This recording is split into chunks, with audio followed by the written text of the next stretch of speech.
There's no feeling more discouraging than starting over. And that's what you're about to experience if you keep playing this game. It's going to be deeply frustrating. You may trade some of that frustration for disappointment if you are willing to admit that the mistake was yours and only yours, but the feeling will only get more intense the longer you play.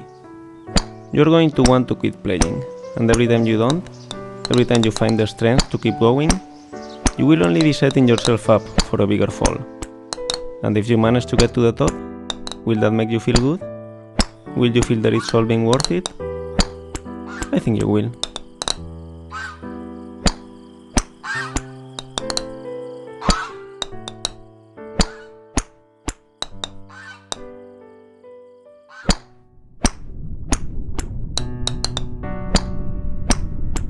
Feel free to stop playing whenever you want. Your progress will be saved automatically. Your dose of progress too.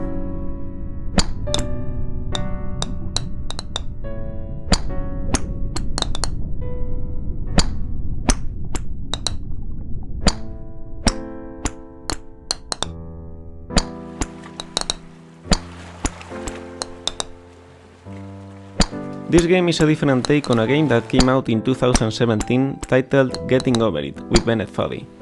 The author of that game, Foddy, was an Australian designer known at the time as the father of intentionally bad controls.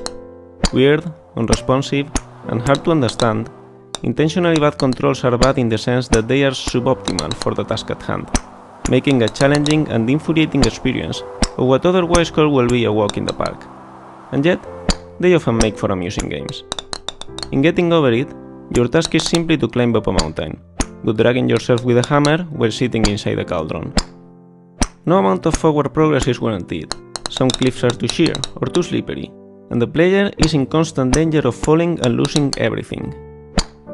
I watched a video of Bennett Foddy playing his own game, and it was interesting to see how erratically he approached his own challenges. He knew it was possible to overcome them, and he knew the movements he needed to execute. So he will make an attempt, but he will fail, without a clear reason why. So he will try again, exactly the same movements he attempted the first time. And he will repeat this process until, eventually, it actually worked, giving the impression that the challenge was more about perseverance and luck than precision.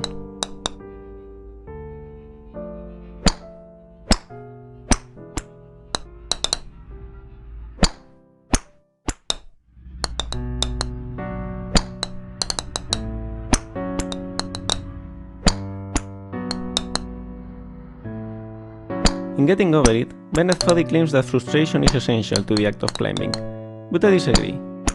Frustration might be essential to having a real challenge, an obstacle that you are not guaranteed to be able to overcome, but the act of climbing itself can be enjoyable. Climbing in Getting Over It is not frustrating because you can easily fall down and lose all your progress, but because controlling the main character is infuriating. Of course, falling and losing all your progress is also frustrating.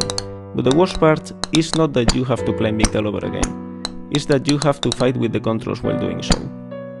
This game is pretty much like Getting Over It. You need to climb up a wall made of pre-made assets while the game creator talks to you about the game itself. And the point of the game is built around the fact that it's a very hard challenge and you can easily lose all your progress at any time. The main difference, what makes this game more than just a clone of the original, is its controls. Not only because hitting a ball is quite different from pulling yourself with a hammer, but because it's easy and intuitive to control. You hit the ball with a certain force at a certain angle, and that's it. The difficulty lies in calculating what force and what angle you should apply to the ball. And it's not infuriating because you feel in control. If the ball doesn't land where you wanted, you know it's